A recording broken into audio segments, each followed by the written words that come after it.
She said she'd seen the daughter's vindictive side before, but this was too much. Other people started distancing themselves too. The daughter's book club disbanded when half the members stopped showing up. Her yoga instructor asked her to find a different studio. Even the grocery store clerk, who'd always been friendly, started avoiding eye contact. Then something amazing happened. I got a voicemail from the admissions office at State University saying they were reconsidering my application.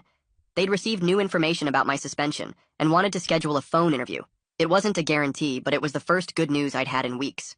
My mom cried when I played the message for her. The next day, the Pierce family's lawyer called Nadine with a settlement offer. They would pay for my entire college education if I dropped the lawsuit and signed an NDA preventing me from ever discussing the incident publicly. Nadine said it was a decent offer financially, but warned that taking it meant they'd never admit wrongdoing. She said I should think about whether the money was worth letting them escape accountability. I spent hours going back and forth about what to do. That same week, my mom's boss called her into his office. He apologized for cutting her hours after the incident and admitted he'd been influenced by the gossip around town. He offered her extra shifts to make up for the lost income and gave her a small raise. He said he'd been wrong to take sides without knowing the full story. Mom accepted his apology, but I could tell she didn't fully trust him anymore.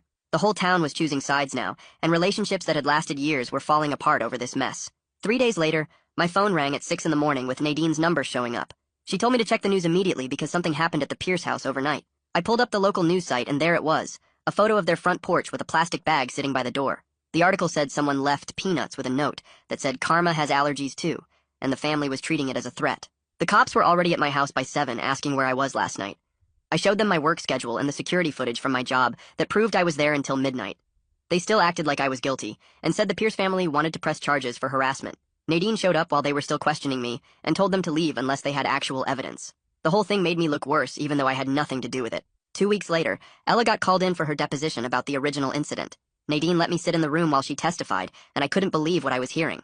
Ella admitted she grabbed my arm that day because everyone else was freaking out, and she got caught up in the panic. She said looking back, she realized I was just as confused as everyone else, and she felt bad for immediately blaming me. Her testimony was recorded, and Nadine said it would help our case since Ella was one of the first people to accuse me. The school board met again the following week, and finally did something useful. They announced new rules for substitute teachers that required them to submit verified medical documentation about any allergies before they could start working. The principal sent out an email saying this would prevent future incidents, and I wanted to scream that it was too late for me. It was a tiny victory, but at least they admitted their system was broken.